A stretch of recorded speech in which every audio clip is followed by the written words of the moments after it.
Hello students, कैसे हैं आप लोग। आई होप आप लोगों की पढ़ाई बहुत अच्छी चल रही होगी।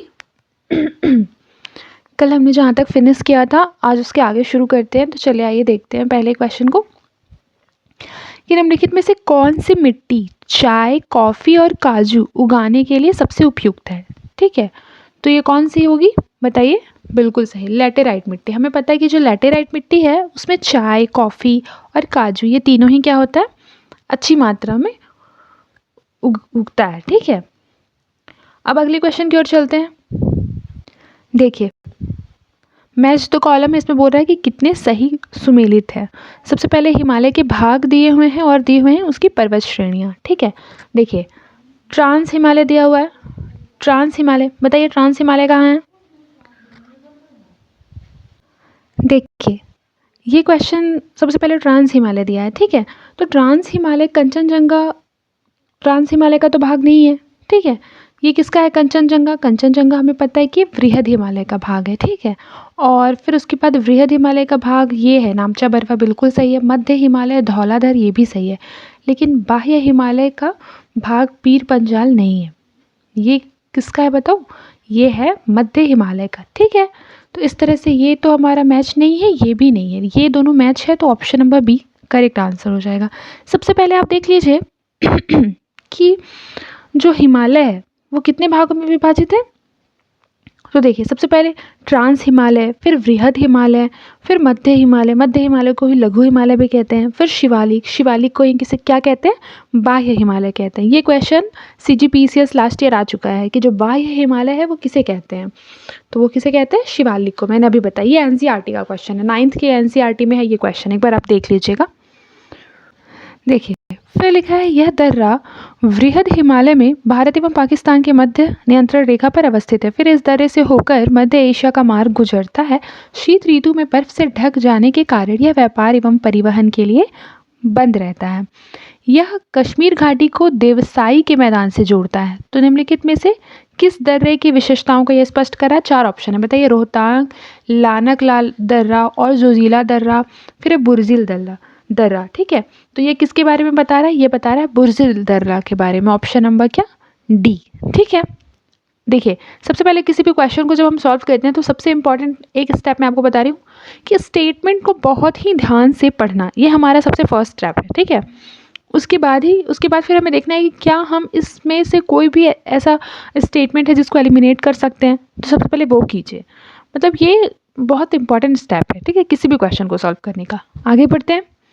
फिर अगला क्वेश्चन देखिए कि बॉल्सन तथा प्लाया क्या है इनमें से। बॉल्सन तथा प्लाया, तो बॉल्सन तथा प्लाया जो है वो मरुस्थलीय भूमि के एग्जाम्पल्स हैं। Option number A. फिर देखिए कि निम्नलिखित युग्मों पर विचार करना है। एक तरफ पे क्या दिया हुआ है, जल विद्युत केंद्र, और दूसरे साइड पे क्या है, राज्य या केंद्र शासित प्रदेश। ठीक है, बैरासियूल, बैरासियूल हिमाचल प्रदेश, ये बिल्कुल सही है। जो जल विद्युत केंद्र बैरासियूल है वो हमारा कहाँ है, हिमाचल प्रदेश में। फिर है रंगीत, रंगीत हमारा कहाँ है, सिक्किम में है। टनकपुर, टनकपुर हमारा जम्मू कश्मीर में नहीं है बल्कि कहाँ है, उत्तराखंड में। कहाँ पे है, उत्तराखंड में। मैं लिख दे रही हूँ, ये कहाँ है, उत्तराखंड में। फिर ओमकारेश्वर, ये हमारा कहाँ है, हमें पता है, ये तो मध्य प्रदेश में है। देखिए अब हमारा फिर से मैच द कॉलम है जिसमें एक साइड पे जलधारा दिए हुए हैं और फिर दूसरे साइड पे प्रवाह क्षेत्र कहाँ पे है उसका। ठीक है, और बोल रहा है कि कौन सा सही सुमेलित है। तो आइए देख लेते हैं। सबसे पहले ब्राज़ील धारा, ब्राज़ील धारा हमारा दक्षिण अटलांटिक महासागर में है, ये सही है। कनारी धारा हमारा दक्षिण प्रशांत महासागर में नहीं है बल्कि कहाँ है, अटलांटिक महासागर में, बिल्कुल सही। ठीक है, फिर उसके बाद क्यूरोशिवो है उत्तरी प्रशांत महासागर में। उत्तरी प्रशांत कहाँ है हमारा, यहाँ पे। और फिर यहाँ पे रशिया है, चाइना है, आपको मैप याद होगा। तो हमारा क्यूरोशिवो कहाँ है, यहाँ पे। ठीक, फिर मोजाम्बिक, मोजाम्बिक हिंद महासागर में, करेक्ट है। इस तरह से जो हमारा सही आंसर हो जाएगा वो हो जाएगा ऑप्शन नंबर सी, क्योंकि हमारा सिर्फ ये मैच नहीं है। ठीक है, देखिए अब यहाँ पर प्रमुख नदियाँ दी हुई है और फिर दिया हुआ है सागर जिसमें कि यह बहती है। तो सबसे पहले वोल्गा, वोल्गा रिवर जो है वो कैस्पियन सागर में बहती है। ठीक है, वहाँ जाके मिलती है। डॉन, डॉन अजोव सागर में, सही है। जो टैगस रिवर है वो अरब सागर में नहीं बल्कि कहाँ गिरती है, अटलांटिक महासागर में। कहाँ गिरती है टैगस, अटलांटिक महासागर में। और याद रखिएगा, ये नोट कर लीजिए ये फैक्ट को कि जो टैगस रिवर है ठीक है, वो हमारा आइबेरियन प्रायद्वीप की सबसे लंबी रिवर है। और फिर राइन नदी जो है वो उत्तरी सागर में गिरती है, सही है। डैन्यूब हमारा ब्लैक सी में, ये भी सही है। ठीक है, इस तरह से सिर्फ हमारा जो थर्ड ऑप्शन है वो क्या है, रॉन्ग है। तो इस तरह से जो करेक्ट हो जाएगा वो हमारा सी हो जाएगा। ठीक है, देखिए फिर हमारा फिर से मैच द कॉलम है, जिसमें एक तरफ पे समिति के अध्यक्ष दिए हुए हैं और कौन सी समिति से वे रिलेटेड है उसके बारे में मैच करना है। ठीक है, तो देखिए जवाहरलाल नेहरू जो हैं वो राज्य समिति के अध्यक्ष हैं। ठीक है, जीवी मावलंकर जो है वो सदन समिति के नहीं है, क्योंकि जो सदन समिति है उसके थे पट्टाभी सीतारमैया। कौन थे? पट्टाभी सीतारमैया।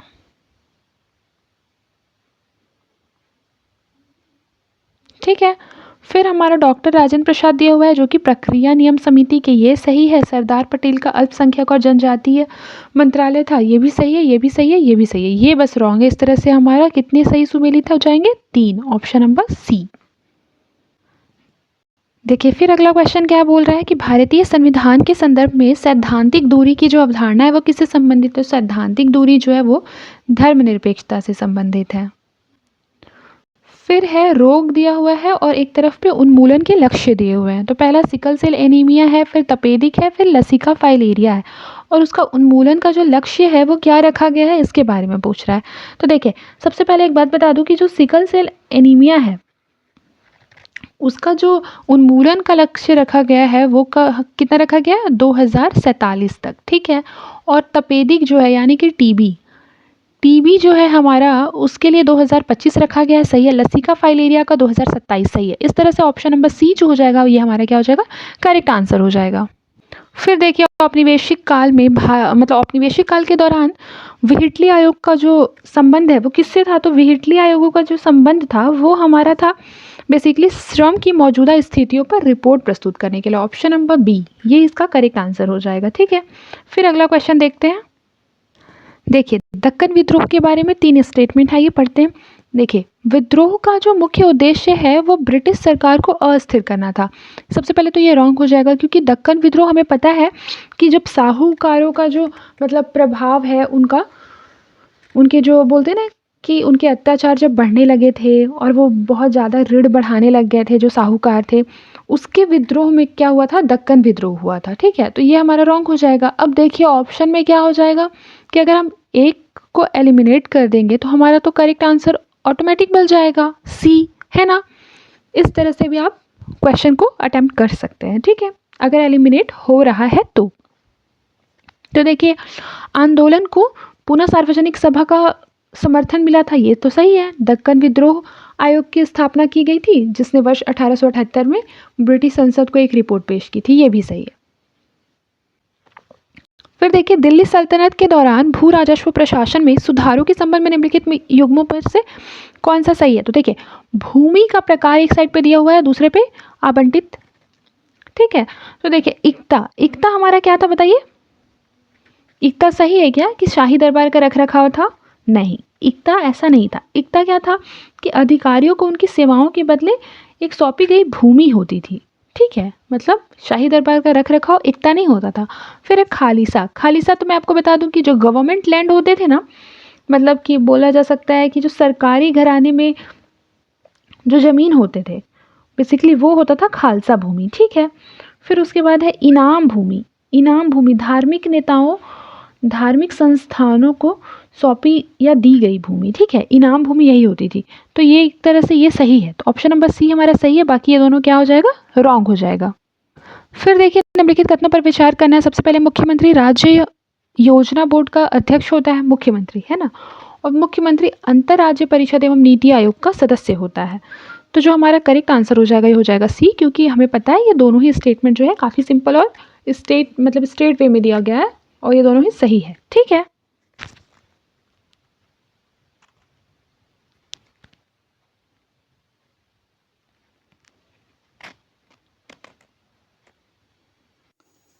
फिर देखिए हमारा अगला क्वेश्चन क्या है कि राज्य विधानमंडल के संदर्भ में निम्नलिखित कथनों पर विचार कीजिए। देखिए विधानसभा साधारण विधेयक पारित करते समय विधान परिषद द्वारा किए गए संशोधनों को ओवरराइड कर सकती है। और फिर दूसरा है कि विधानसभा द्वारा अस्वीकार किया गया विधेयक चाहे उसका मूल कुछ भी हो वे समाप्त हो जाता है या मृत हो जाता है।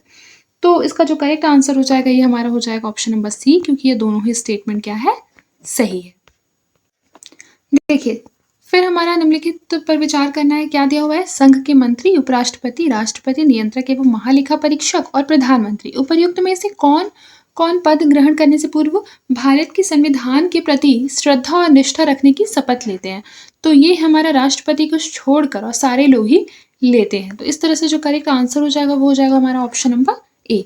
और राष्ट्रपति शपथ में क्या लेता है कि वह राष्ट्रपति कार्यालय में जितने भी कार्य होते हैं वो उन सब की क्या करेगा, अच्छी तरह से कार्यों का निर्वहन करेंगे और संविधान की रक्षा के साथ साथ क्या करेंगे, संरक्षण प्रतिरक्षण करने इत्यादि का शामिल किया गया है। ठीक है, लेकिन ये नहीं कि संविधान के प्रति श्रद्धा और निष्ठा रखने की जो शपथ है ये राष्ट्रपति की शपथ में नहीं है, बल्कि ये संघ के मंत्री में है, उपराष्ट्रपति में है, नियंत्रक महालेखा परीक्षक में है और प्रधानमंत्री में है। फिर देखिए भारत के जो अटॉर्नी जनरल ऑफ इंडिया है उनके संदर्भ में कौन सा स्टेटमेंट बोल रहा है सही नहीं है। ठीक है, तो ये स्टेटमेंट देख लेते हैं। सबसे पहले तो महान्यायवादी के कार्यकाल को संविधान द्वारा निश्चित नहीं किया गया है, ये सही है, और संविधान में उसे हटाने के संदर्भ में भी कोई व्यवस्था नहीं है। ठीक है, और सरकार के परिवर्तित होने अथवा त्याग पत्र देने की स्थिति में महान्यायवादी को भी त्याग पत्र देना पड़ता है, ये भी हमारा सही है। ठीक है, फिर उसके बाद यहाँ पे बोल रहा है कि उसे संसद द्वारा निर्धारित पारिश्रमिक प्राप्त होता है, तो ये गलत है, क्योंकि अटॉर्नी जनरल ऑफ इंडिया जो है उसको प्रेसिडेंट जो होते हैं वो डिसाइड करते हैं। ठीक है, प्रेसिडेंट के द्वारा डिसाइड किया गया उनको वेतन मिलता है, न कि सांसद के द्वारा। ठीक है, मतलब संसद के द्वारा। ठीक है, इस तरह से जो हमारा डी हो जाएगा ये क्या हो जाएगा, करेक्ट आंसर हो जाएगा। फिर देखिए ये तो काफ़ी इंपॉर्टेंट क्वेश्चन है। इसमें दिया हुआ है कि उपर्युक्त में से जो विषय है वो कितनी संवर्ती सूची में शामिल है। याद रखिएगा संवर्ती सूची में बोल रहा है। ठीक है, सबसे पहले जनगणना, तो ये हमें पता है कि ये किस में शामिल है, संघ सूची में शामिल है। किसमें, संघ सूची में। फिर शोधन अक्षमता एवं दिवाला, ये तो हमारा संवर्ती सूची में। कृषि आय पर कर, ये हमारा राज्य सूची में है। ठीक है, और न्याय प्रशासन ये हमारा संवर्ती सूची में। इस तरह से केवल 2 विषय जो हैं वो संवर्ती सूची में शामिल हैं।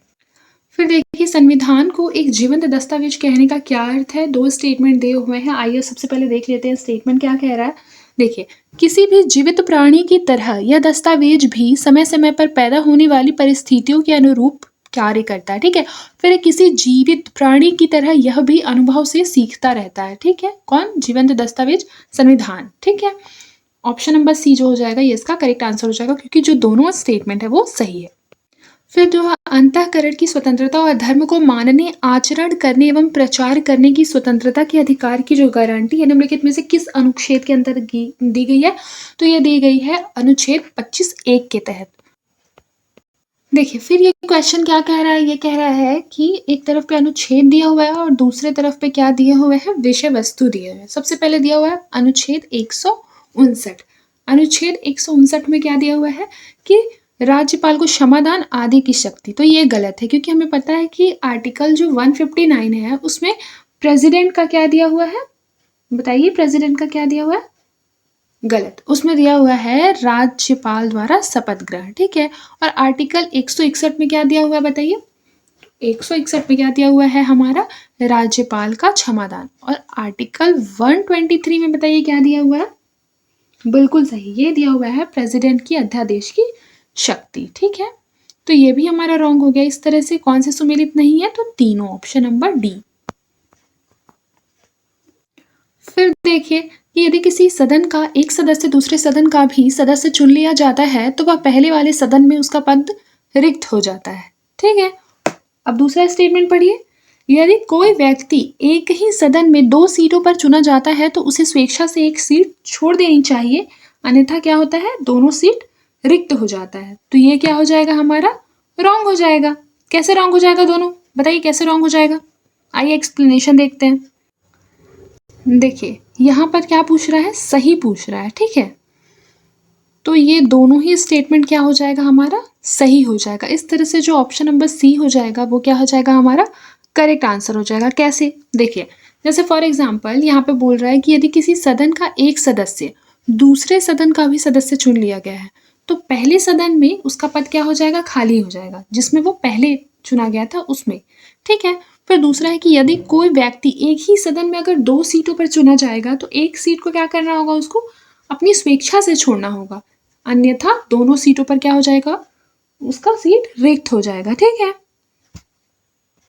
अब देखिए, अब हमारा अगला क्वेश्चन है कि निम्नलिखित घास के मैदानों को उत्तर से दक्षिण की ओर, ये हमारे मैंने बताया था नॉर्थ है और ये मैंने बोला था साउथ है। अब यहाँ से यहाँ की ओर जाना है। ठीक है, अब क्या करना है, व्यवस्थित करना है ना। ये क्या है, घास के मैदान जो दिया हुआ है, लानोस, कैंपोस, ग्रेन चाको और पैम्पॉस। ठीक है, तो आपको ये तो पता होगा नाम से कि ये जो है ये साउथ अमेरिका के घास के मैदान है। तो अब आइए देख लेते हैं, मतलब मैप में इसको ड्रॉ करते हैं। सबसे पहले तो मैं रफली एक बार ड्रॉ कर देती हूँ साउथ का जो मैप है, साउथ अमेरिका का। ठीक है,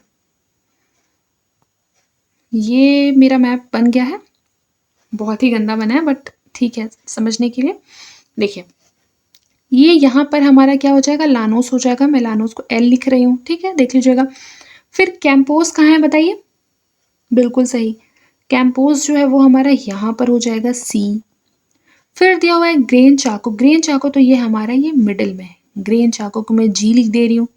फिर दिया हुआ है पेम्पास। ठीक है, तो पेम्पास जो है हमारा वो यहाँ पे, इसको मैं यहाँ पी लिख रही हूँ। ठीक है, आई होप आपको क्लियर होगा। इस तरह से अगर आप देख सकते हो उत्तर से दक्षिण की ओर, तो ये हमारा क्या हो जाएगा, इस ओर जाना है। अब आप देख सकते हैं सबसे पहले ये है, फिर ये है, फिर ये, और फिर उसके बाद ये। तो मतलब 1 2 3 4, इस तरह से ऑप्शन नंबर बी जो हो जाएगा हमारा, ये क्या हो जाएगा, करेक्ट आंसर हो जाएगा। अब क्या दिया हुआ है कि निम्नलिखित में से कौन सा देश जो है वो ब्लैक सी और मेडिटेरेनियन सी से दोनों से क्या करता है, अपनी सीमाएं साझा करता है। तो ये हमारा तुर्की हो जाएगा, साइप्रस और ग्रीस नहीं करते हैं। ऑप्शन नंबर 1 जो होगा ये हमारा करेक्ट आंसर हो जाएगा। सबसे पहले इसे मैप में देखते हैं। जैसे आपने ब्लैक सी अगर बनाया हुआ है तो आप ऐसे बनाते होंगे। ठीक है, फिर उसके बाद अगर मेडिटेरेनियन सी बनाया जाए तो ये हमारा ऐसे बना देंगे, और ये हमारा क्या हो जाएगा, ये मान लीजिए हमारा हो जाएगा, ये हमारा तुर्की है। ठीक है, क्या है, तुर्की है। तो ये हमारा ब्लैक सी था, बी से डिनोट कर रही हूँ। ठीक है, ब्लैक सी, और ये मान लीजिए भूमध्य सागर है। ठीक है, ये भूमध्य सागर भू लिख दे रही हूँ। ठीक है, तो ये तुर्की से क्या कर रहा है, सीमा साझा कर रहा है, ब्लैक सी भी और भूमध्य सागर भी।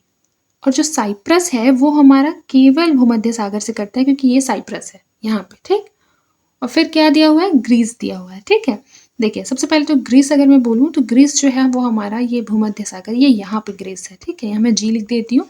तो ये हमारा ब्लैक सी से साझा कर रहा है क्या, नहीं कर रहा है। क्यों, क्योंकि ये यहाँ पे और सारे लैंड है। ठीक है, तो ये नहीं कर रहा है। तो इस तरह से जो करेक्ट आंसर हो जाएगा हमारा वो हो जाएगा ऑप्शन नंबर ए। फिर देखिए, निम्नलिखित सागरों को उत्तर से दक्षिण के क्रम में बताना है। ठीक है, उत्तर मतलब ये, और ये हमारा हो जाएगा दक्षिण। देखिए, मैं अगर इसको मैप में ड्रॉ करती हूँ सबसे पहले, तो जो सी ऑफ अजोव है, मान लीजिए ये हमारा सी ऑफ अजोव है, मैं ए लिख देती हूँ। ठीक है, फिर उसके बाद हमारा मान लीजिए ये क्या है, ब्लैक सी है। ठीक है, ये हमारा ब्लैक सी। फिर उसके बाद यहाँ पे सी ऑफ मरमरा है, सी एम लिख देती हूँ। ठीक है, फिर उसके बाद हमारा क्या है, एजियन सी यहाँ है। अब अगर हमें बोल रहा है कि हमें जाना है नॉर्थ से साउथ की ओर, तो हम क्या बोल सकते हैं कि अजोव सबसे पहले आया, फिर ब्लैक सी, फिर सी ऑफ मरमरा, फिर हमारा एजियन सी आया। ठीक है, इस तरह का जो ऑप्शन है वो हमारा हो जाएगा ऑप्शन नंबर डी में दिखा रहा है। ठीक है, इस तरह से आप, वैसे तो आप मैप एक बार गूगल पे सर्च कर लीजिएगा, हालांकि वो रफली मैंने ड्रॉ कर दिया वो ऐसा ही है। ठीक है, मैं देखिए एग्ज़ाम से पहले एक दिन मैपिंग की क्लास लूँगी, चाहे वो वर्ल्ड मैप हो चाहे वो इंडिया मैप हो। ठीक है, और उस दिन हम बहुत सारे क्वेश्चंस भी सॉल्व करेंगे। ठीक है, और उस दिन मैं कुछ ट्रिक्स भी बताऊंगी, और आई होप कि आप लोगों को काफ़ी हेल्पफुल होगा वो वीडियो। फिर देखिए, निम्नलिखित कथनों पर विचार करना है। ठीक है, जिसमें क्या बोल रहा है कि भारतीय संविधान का जो आर्टिकल 239 ए है, कुछ केंद्र शासित प्रदेशों में स्थानीय विधानसभाओं के गठन से रिलेटेड है। ठीक है, फिर है कि जो हमारा 69 अमेंडमेंट एक्ट है वो हमारा 1992 ने केंद्र शासित प्रदेश दिल्ली को विशेष दर्जा। ठीक है, मतलब जो हमारा 69 अमेंडमेंट एक्ट 1992 है उसने क्या किया है, केंद्र शासित प्रदेश दिल्ली को विशेष दर्जा दिया है। तो ये बिल्कुल ही क्या है, करेक्ट है दोनों ही। तो ऑप्शन नंबर सी क्या होगा हमारा करेक्ट आंसर हो जाएगा। फिर देखिए, किसी क्षेत्र को अनुसूचित क्षेत्र घोषित करने के लिए विशेष मानदंड होते हैं, और इसमें से बोल रहा है कि कौन सा सही है। तो देखिए क्या बोल रहा है, सबसे पहले दिया हुआ है कि जनजातीय आबादी की प्रधानता सही है, सघनता और क्षेत्र का उचित आकार सही है, क्षेत्र की अल्प विकसित प्रकृति सही है, लोगों के आर्थिक स्तर में चिन्हित असमानता ये भी क्या है, सही है। इस तरह से जो ऑप्शन नंबर डी हो जाएगा ये हमारा क्या हो जाएगा, करेक्ट आंसर हो जाएगा। फिर देखिए निम्नलिखित पदाधिकारियों में से कौन से वरीयता अनुक्रम जो होता है द ऑर्डर ऑफ प्रेसिडेंस में राज्यसभा के उपसभापति के समान स्तर पे है। तो सबसे पहले उप मुख्यमंत्री है, फिर नीति आयोग के मेंबर है, फिर लोकसभा के उपाध्यक्ष है, फिर केंद्र के राज्य मंत्री। ऑप्शन नंबर डी जो हो जाएगा वो क्या हो जाएगा, हमारा सही उत्तर हो जाएगा। ठीक है, देखिए इसके अतिरिक्त जो मतलब वरीयता का क्रम है, अगर मैं पूछूं कि भारत में वरीयता के क्रम में सबसे पहले स्थान पर कौन है, तो आप बता सकते हैं कि हाँ राष्ट्रपति है। सेकंड पे आप ये बोलेंगे कि पीएम होंगे, बट ये गलत हो जाएगा, पीएम हमारे थर्ड नंबर पे है। सेकंड नंबर पे कौन है, उपराष्ट्रपति है। फोर्थ पे कौन हो जाएंगे, फोर्थ पे हमारा राज्यों के राज्यपाल हो जाएंगे। फिफ्थ पे कौन हो जाएंगे, तो जो हमारे फॉर्मर प्रेसिडेंट होते हैं, भूतपूर्व प्रेसिडेंट जो होते हैं वो हो जाएंगे। फिर अगर उसके बाद बोले तो उसके बाद उप प्रधानमंत्री हो जाएंगे। याद रखिएगा, प्रेसिडेंट के बाद जब हमने बोल दिया वाइस प्रेसिडेंट वो सही होगा, लेकिन प्रधानमंत्री के तुरंत बाद हम उप प्रधानमंत्री नहीं बल्कि राज्यों के राज्यपाल को रखेंगे। ठीक है, अब उप प्रधानमंत्री के बाद कौन रहेंगे, भारत के मुख्य न्यायाधीश। फिर कौन रहेंगे, लोकसभा अध्यक्ष। उसके बाद केंद्रीय मंत्रिमंडल के जो मंत्री होंगे वो रहेंगे। फिर राज्यों के मुख्यमंत्री रहेंगे। ठीक है, फिर उपाध्यक्ष रहेंगे नीति आयोग के।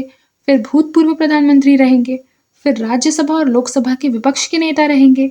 उसके बाद भारत रत्न से सम्मानित व्यक्ति रहेंगे। फिर उच्चतम न्यायालय के न्यायाधीश लोग रहेंगे। ठीक है, फिर उसके बाद राज्य के उपसभापति, और उपसभापति के ही जो मैंने बोला ना कि इनके समान स्तर पे कौन कौन है, उप मुख्यमंत्री, नीति आयोग के मेंबर, लोकसभा के उपाध्यक्ष और केंद्र के राज्य मंत्री। ये क्या है, समान स्तर पे। ठीक है, ऑप्शन नंबर डी। फिर देखिए किसी राज्य की विशेष मांग पर निम्नलिखित में से किसके द्वारा राज्य प्रशासनिक अधिकरण का गठन किया जा सकता है, तो ये किया जा सकता है संसद के द्वारा। फिर देखिए अगला क्वेश्चन क्या कह रहा है कि एक तरफ पे आयोग दिया हुआ है और दूसरे पे कि वो किस मंत्रालय के अंतर्गत आता है। तो सबसे पहले केंद्रीय सूचना आयोग, ये हमारा कार्मिक, लोक शिकायत और पेंशन मंत्रालय के अंतर्गत आता है। फिर राष्ट्रीय जांच एजेंसी गृह मंत्रालय के अंतर्गत आता है। वस्तु एवं सेवा कर वित्त मंत्रालय परिषद के अंतर्गत। परिसीमन आयोग विधि और न्याय मंत्रालय के अंतर्गत। तो इस तरह से जो करेक्ट आंसर हो जाएगा हमारा वो हो जाएगा ऑप्शन नंबर बी।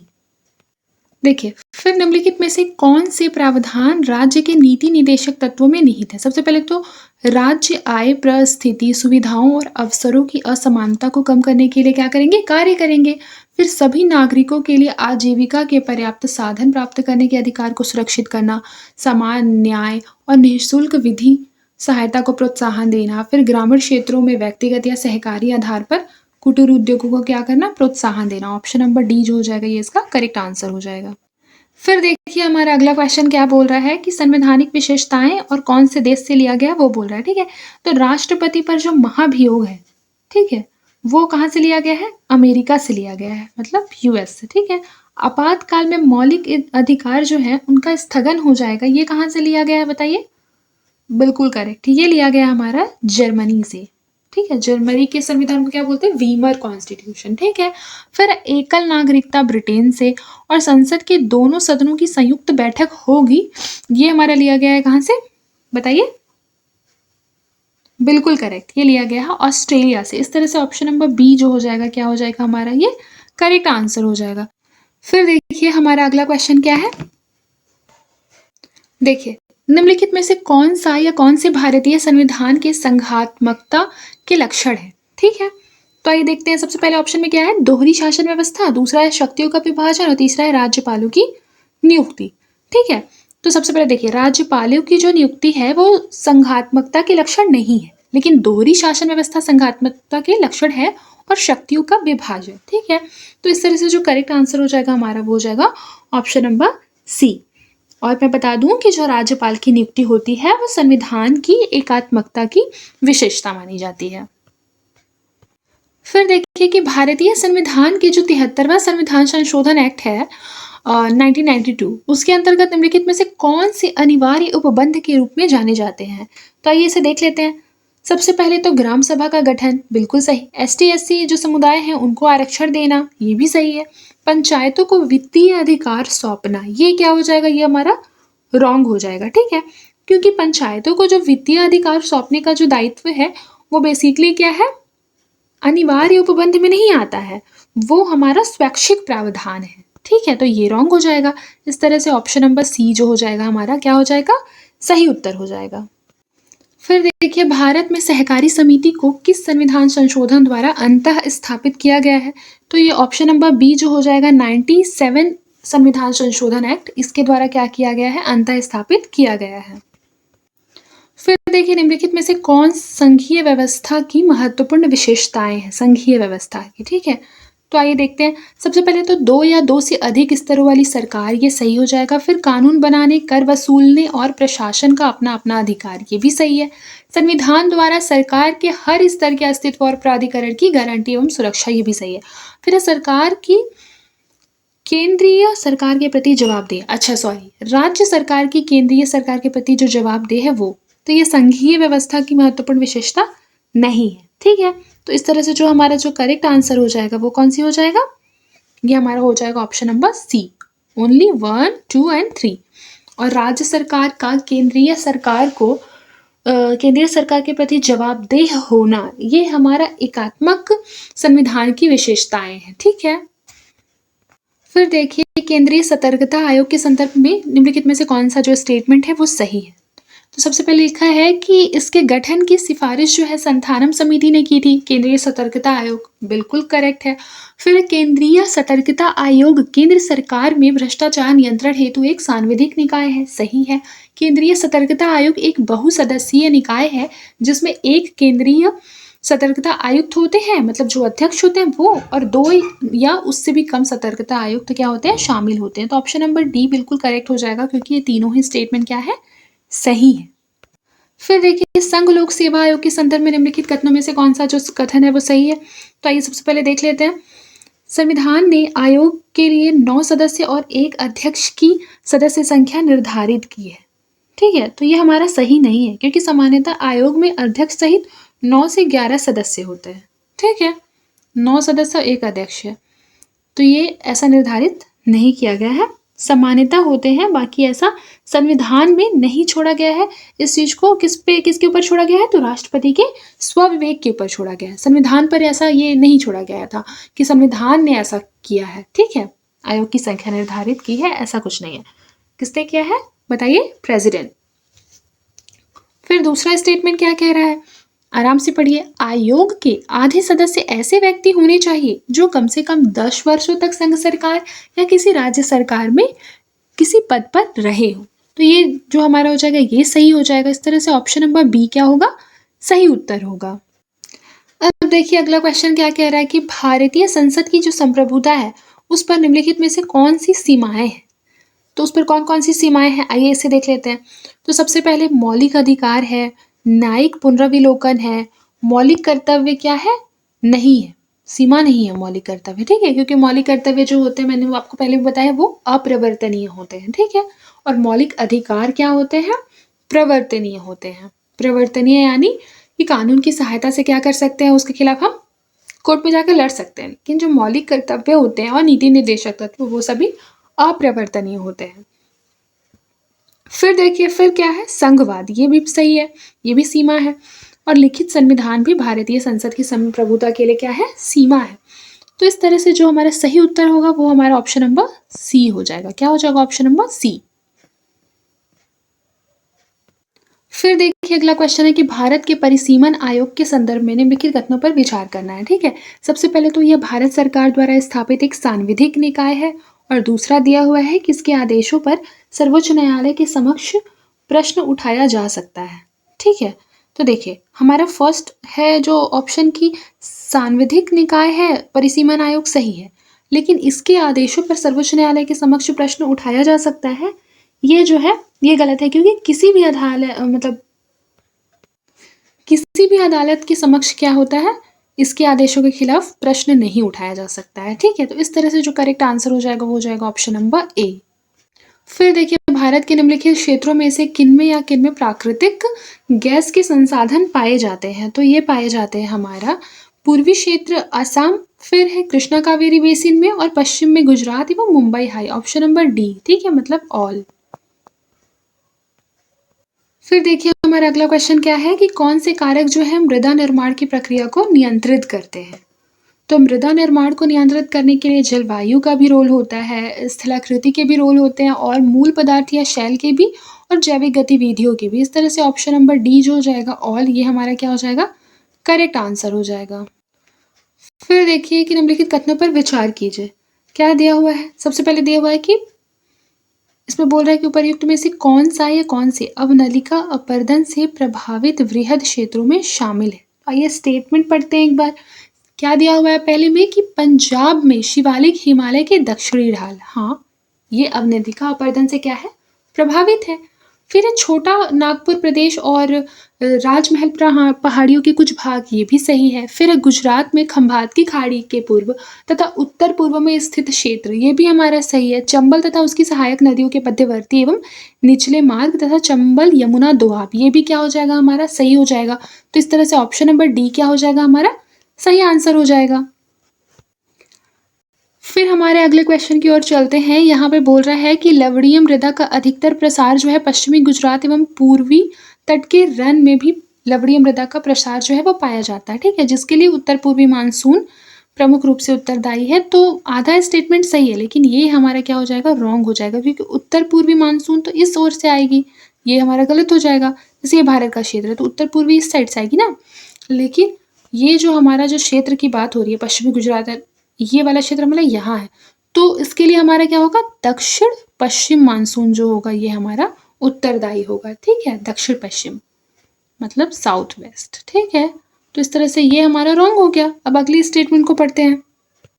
देखिए अगला स्टेटमेंट क्या कह रहा है कि भारत के हरित क्रांति वाले क्षेत्रों में नहरों के आसपास लवणीय एवं क्षारीय मिट्टी में अधिक तेजी से कमी आ रही है। गलत, क्योंकि जो भारत के हरित क्रांति वाले क्षेत्र थे उसके आसपास क्या हो रहा है कि लवणीय और क्षारीय मिट्टी में बहुत तेजी से क्या हो रही है, वृद्धि हो रही है। तो ये दोनों ही अगर असत्य मतलब सत्य कथन पूछ रहा है तो सत्य दोनों ही नहीं है। तो इस तरह से ऑप्शन नंबर डी जो होगा हमारा वो सही उत्तर होगा। देखिए फिर हमारा अगला क्वेश्चन क्या दिया हुआ है, सिद्धांत दिया हुआ है और देने वाले व्यक्ति से उसे क्या करना है, मैच करना है। देखिए जो महाद्वीपीय विस्थापन सिद्धांत है ना, महाद्वीपीय विस्थापन सिद्धांत, जैसे कि किसने दिया था, ये 1912 में अल्फ्रेड वेगनर ने दिया था, तो ये हमारा ये हो जाएगा। संवहन धारा सिद्धांत आर्थर होम्स, ये तो सही है। बिग बैंग सिद्धांत हमारा एडविन हबल ने दिया था, तो जो हमारा सही है बोल रहा है ये ऑप्शन नंबर बी हो जाएगा। फिर देखिए मृदाओं के संदर्भ में कौन सा कथन क्या है, असत्य है, ठीक है, क्वेश्चन ठीक से पढ़ना है। असत्य कथन बोल रहा है, तो देखिए सबसे पहले लिखा है कि नवीन जलोढ़ को बांगर कहते हैं, पुरानी जलोढ़ को खादर कहते हैं। ये तो एकदम रटा रटाया है कि जो नई है उसे खादर कहते हैं, पुरानी को बांगर कहते हैं। फिर दूसरा है कि काली मृदा में फास्फोरस नाइट्रोजन जैव तत्वों की अधिकता होती है। गलत है, काली मिट्टी में क्या होती है, इसकी कमी होती है, तो ये भी हमारा गलत हो गया। और असत्य पूछा है तो अब तो यही ऑप्शन जो है ये सही होगा, क्योंकि लवणीय मृदाओं में सोडियम, पोटेशियम और मैग्नीशियम का अनुपात अधिक होता है, ये एकदम सही है, तो ये हमारा सही हो जाएगा, ठीक है। और हमारा गलत कौन सा हो गया, 1 और 2। फिर देखिए विकास और कल्प से क्या करना है, उसे मैच करना है। तो सबसे पहले डायनासोर का विकास जुरैसिक कल्प में हुआ था, ये सही हो जाएगा। स्थल पर जीवन के प्रथम चिन्ह, ये सिलूरियन कल्प हो जाएगा। फिर बिना रीढ़ की हड्डी वाले जीवों की उत्पत्ति कैम्ब्रियन कल्प हो जाएगा। रीढ़ की हड्डी वाले जीवों की उत्पत्ति कार्बोनीफेरस कल्प हो जाएगा, ठीक है। तो ये हमारा बिल्कुल सही सुमेलित है कौन, चारों, ऑप्शन नंबर डी। फिर देखिए कि निम्नलिखित में से कौन से क्षेत्र जो है वो प्रायद्वीपीय खंड के भाग है, ठीक है, प्रायद्वीपीय खंड के भाग। तो आइए देख लेते हैं। सबसे पहले तो कार्बी एंग्लोंग का पठार भी है, थार का मरुस्थल भी प्रायद्वीपीय भाग का ही है, ठीक है। फिर मेघालय का पठार भी है, छोटा नागपुर का भी पठार है, लेकिन जो मीजो श्रेणी है, मीजो श्रेणी जो है वो प्रायद्वीपीय खंड के भाग नहीं है, ठीक है। तो इस तरह से बेसिकली मीजो श्रेणी जो होती है वो किसके अंतर्गत आती है, हिमालय श्रेणी के अंतर्गत आती है। किसकी श्रेणी के अंतर्गत, हिमालय के, ठीक है। तो इस तरह से हमारा करेक्ट आंसर बताइए कौन सा होगा, बिल्कुल सही हमारा ऑप्शन नंबर सी, 5 को छोड़कर। 1, 2 and 3, 4। अब ये क्वेश्चन देखिए, काफ़ी लेंदी क्वेश्चन है, सिर्फ देखने में है, बाकी अगर आप इसको याद कर लेंगे तो काफ़ी सही हो जाएगा। देखिए, इसमें बोल रहा है कि भारतीय प्राकृतिक वनस्पति के संदर्भ में कौन सा विकल्प क्या है, मैच नहीं है। ठीक से देखिए ना, मैच नहीं है। तो एक तरफ पे दिया हुआ है क्या, उष्णकटिबंधीय सदाबहार वन। ये घने वन जो होते हैं भूमध्य रेखा एवं उष्णकटिबंध के पास पाए जाते हैं, सही है। फिर उष्णकटिबंधीय पर्णपाती वन, पर्णपाती वन मानसूनी वन होते हैं जो कि भारत और उत्तरी ऑस्ट्रेलिया एवं मध्य अमेरिका में पाए जाते हैं। फिर है उष्णकटिबंधीय कांटेदार वन, जो कि 70 सेंटीमीटर से जहाँ कम वर्षा होती है वहाँ पाए जाते हैं, जैसे राजस्थान हो गया, ये सारे इलाकों में जो कि मरुस्थलीय इलाके होते हैं वहाँ कांटेदार वन पाए जाते हैं। फिर पर्वतीय वन, पर्वतीय वन जो होते हैं वो सामान्यतः 1000 से 2000 मीटर की ऊंचाई वाले क्षेत्रों में पाए जाते हैं। इस तरह से जो हमारा चारों क्या है, सही सुमेलित है। लेकिन इसमें पूछ रहा है कि कौन से सही नहीं है सुमेलित, तो इस तरह से जो करेक्ट आंसर हो जाएगा वो हमारा ऑप्शन नंबर डी हो जाएगा, उपर्युक्त में से कोई नहीं। फिर देखिए अगला क्वेश्चन क्या है कि निम्नलिखित में से कौन सा जो विकल्प है आपदा प्रबंधन के घटकों में शामिल नहीं किया जा सकता है, तो ये हमारा हो जाएगा कि नहीं किया जा सकता है ना। तो सबसे पहले शमन को शामिल किया जा सकता है, तत्परता पुनर्प्राप्ति को शामिल किया जा सकता है, और इसमें बोल रहा नहीं किया जा सकता है, तो ये हो जाएगा ऑप्शन नंबर डी, उपर्युक्त में से कोई नहीं। क्यों? क्योंकि सबको शामिल किया जा सकता है। फिर निम्नलिखित जंतुओं में से कौन सा एक स्तनधारी नहीं है, तो इसका जो करेक्ट आंसर हो जाएगा ये हमारा हो जाएगा समुद्री घोड़ा। समुद्री घोड़ा जो है वो स्तनधारी नहीं। देखिए अब हमारा अगला क्वेश्चन क्या कह रहा है कि काफ़ी लेंदी क्वेश्चन है ये, ठीक है, ठीक से पढ़ते हैं इसको ध्यान से और आराम आराम से पढ़ते हैं ताकि क्वेश्चन क्या हो, क्या कहना चाह रहा है वो समझ में आए।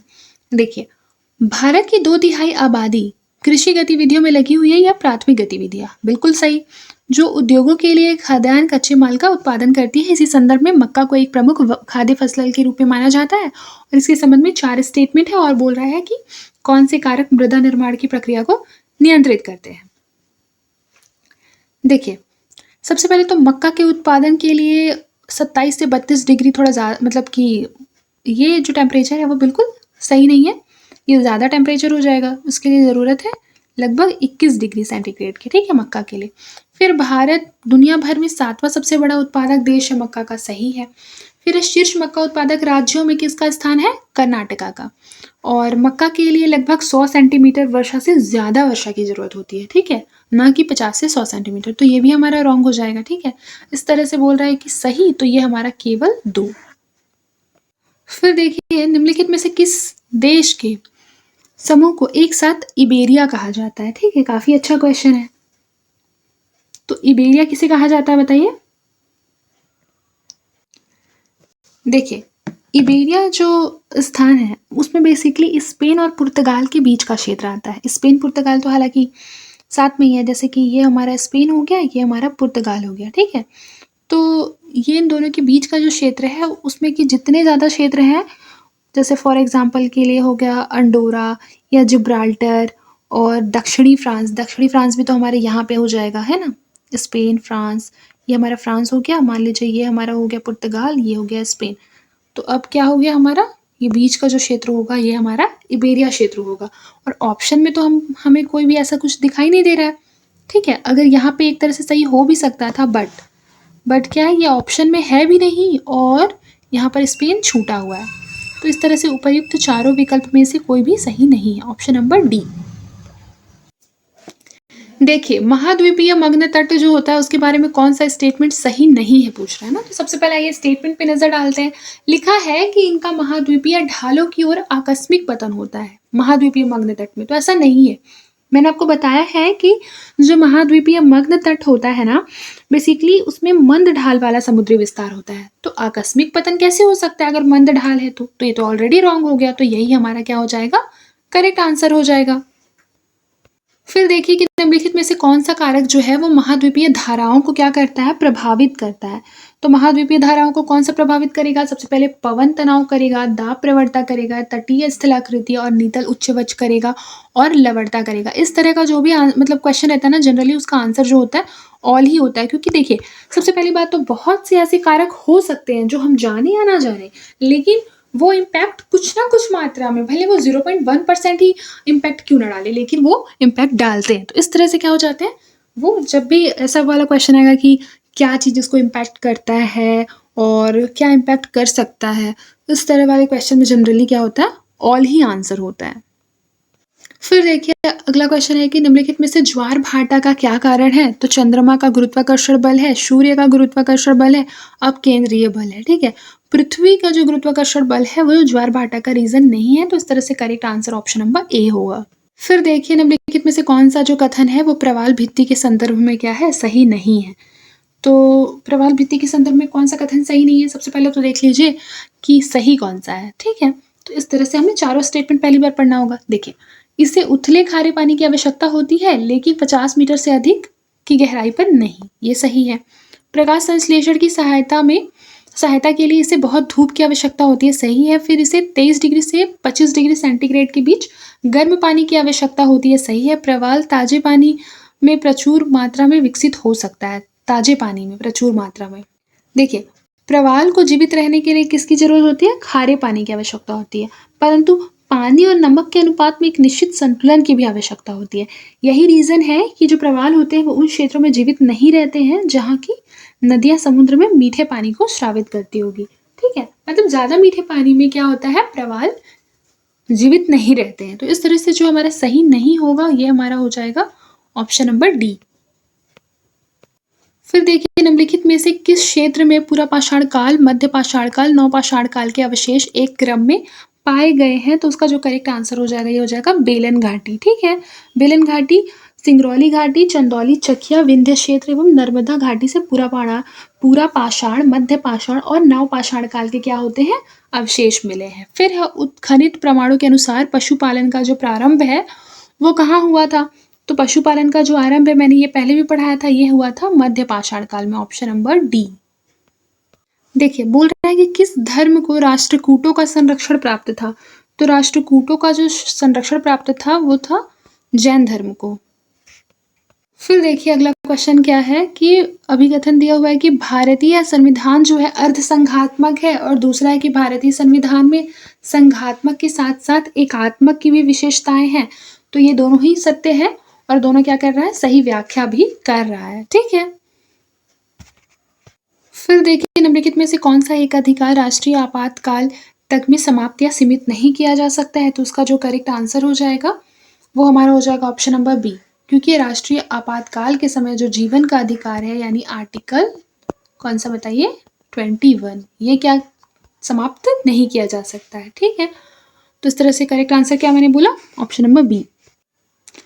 फिर देखिए फिर अगला क्वेश्चन है कि संविधान का कौन सा संशोधन यह प्रावधान करता है कि कोई भी कानून जो राज्य के उन नीति निर्देशक सिद्धांतों को जो कि अनुच्छेद 39B और C में वर्णित है प्रभावी बनाने हेतु पारित किया जाए, इस कारण से निरस्त नहीं किया जाएगा कि वह अनुच्छेद 14 और 19 में प्रदत्त अधिकारों को सीमित करता है। तो ये कहा गया है आर्टिकल नंबर 25, सॉरी संशोधन पूछ रहा है ना कौन से संशोधन में, तो ये संशोधन नंबर क्या है, 25 में ये बात बोला गया था, ठीक है। फिर देखिए निम्नलिखित में से कौन सा जो स्टेटमेंट है वो सही नहीं है कह रहा है, ठीक है। तो देखिए राज्यपाल को अध्यादेश निर्माण की शक्ति है, हाँ बिल्कुल सही। राज्यपाल की अध्यादेश निर्मात्री शक्ति स्वविवेकी शक्ति है, ये गलत हो जाएगा, ठीक है। फिर है राज्यपाल अध्यादेश को वापस करने में सक्षम है, सही है। राज्यपाल की अध्यादेश निर्माण की शक्ति जो है वह राज्य विधानमंडल की समव्यापक है, ये भी सही है। और गलत कौन सा पूछ रहा है, ऑप्शन नंबर बी, और यही इसका सही आंसर है, ठीक है। देखिए राज्य विधानमंडल के निर्वाचन हेतु सिद्धांतों में सम्मिलित कौन कौन से स्टेटमेंट है उसको चुनना है, ठीक है। अब आइए देख लेते हैं। सबसे पहले क्या बोल रहा है कि यह वयस्क मताधिकार के आधार पर होंगे, तो सही है। फिर प्रत्येक क्षेत्रीय निर्वाचन क्षेत्र के लिए केवल एक निर्वाचन सूची होगी, यह भी क्या है, सही है। फिर धर्म, प्रजाति, लिंग आदि के लिए निर्वाचक सूची बनाने में कोई स्थान नहीं होगा, सही है।